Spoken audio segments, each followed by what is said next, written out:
સુરતના લાલગેટ વિસ્તારમાં આવેલા એક અપાર્ટમેન્ટમાંથી એનસીબી દ્વારા અફીણનો એક મોટો જથ્થો ઝડપી પાડવામાં આવ્યો છે। ચણાની આડમાં અફીણની ગોળી બનાવી તેને કેનેડા મોકલવામાં આવતી હતી। વેક્યુમ એરટાઇટ પેકિંગ કરી કુરિયર મારફતે નશીલા પદાર્થની ડિલિવરી કરવામાં આવતી હતી।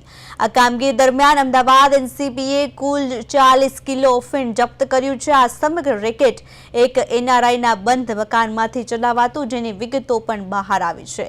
એનસીબી દ્વારા ઝડપાયેલ આરોપી પરવેઝ દિલ્હીથી અફીણ લાવીને ગોળીઓ બનાવી કુરિયર મારફતે મોકલતો હતો। પરવેઝ માત્ર મીડિયેટર હોવાનું સામે આવ્યું છે, જ્યારે રેકેટમાં મોટા માથાઓની સંડોવણીની પણ ગંભીર આશંકા વ્યક્ત કરાઈ છે।